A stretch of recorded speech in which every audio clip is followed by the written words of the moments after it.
single leg deadlift. So first of all, you just want to make sure that you're used to hinging correctly at the hip. So as you hinge, soften the knees, push the hip bones backwards with your belly as tight as possible. So if you think belly pushes the hips back, this means that the back stays long and straight as you hinge. Also note that when you push the hips back, if you bend the knees too much, it's going to bring it more into a squat position than a deadlift position. So then soften the knees, hip bones back, but then so we tip over.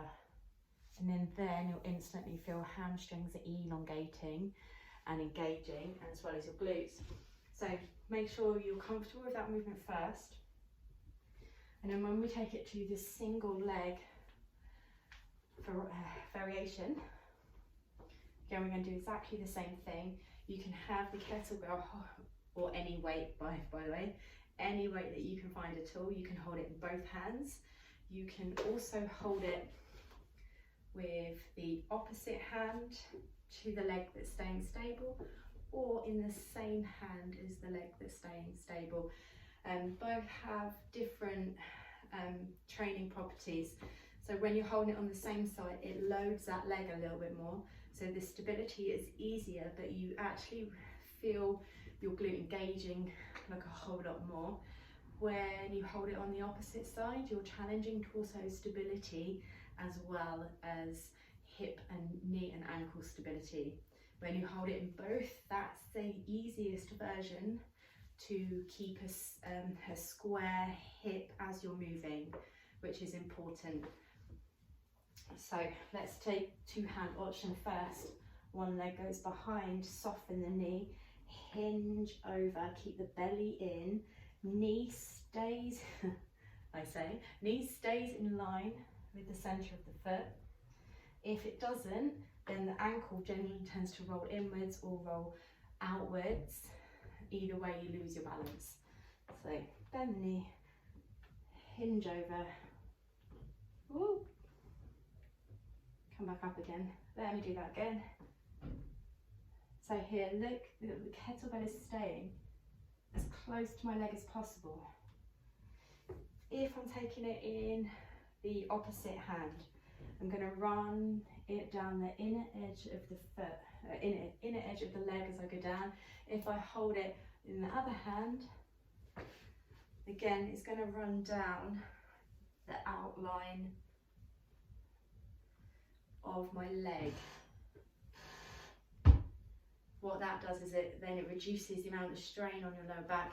If you hold it out here, then it's a lot more engagement in your abdominals that you have to keep hold to be able to move it without hurting your lower back. So just be careful with that. You can use any kind of heavy weight at all. That includes like a backpack, a bag, like anything. Even you can deadlift a chair if you like. Just get used to the movement, gradually increase the weight. Yeah, another thing that often happens for some reason, I've noticed it more people on their right leg.